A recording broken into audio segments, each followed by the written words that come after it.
Are you tired of stepping in human feces? Well, I was, until I got news. Hello, we interrupt this program for a breaking news update. I'm your anchor, Buddy Johnson.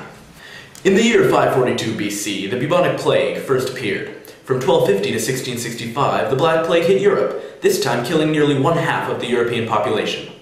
Although this pandemic has been kept under control for the past 400 years, one man has recently been diagnosed with the Black Plague. We now have Jewish reporter Noah Goldstein in the field with this fascinating man. Shalom! Thanks, buddy. Yes, that is correct. I am standing here beside a guy outside his home in northern Italy, where the plague reached its climax 750 years ago. Tell me, what are some of the symptoms that you are experiencing? Well, I have a high fever, swelling in the groin area, armpits, and neck. I also have a severe headache. Well, let me ask you this. How did you contract this infamous disease? Well, as we all know, the disease is passed by fleas who have bitten rats that carry the bacterium Yersinia pestis.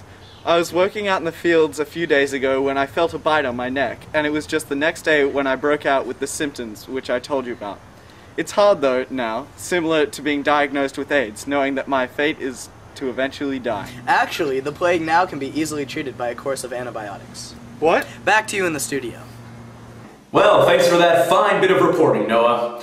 I wonder if his contracting this disease has had any effect on his sex life. We now send it out into the field where African-American reporter Quentin O'Neill is live with a very special guest. Homie! Yes, I am live here with the 500-year-old rat Hector, who was there when this pandemic destroyed the European population. Hector, please tell me, what was it like back then? Well, it was a hectic time, I'll tell you.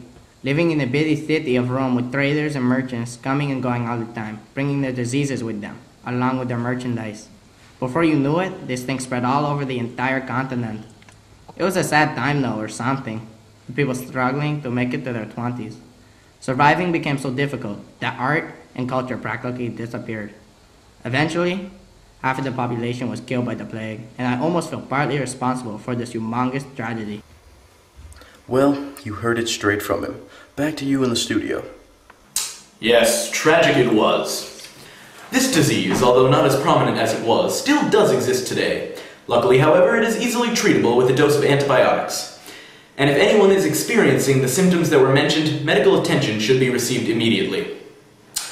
Well, that's all for this breaking news update. We now return you to your regularly scheduled program. Welcome back! As I was saying, with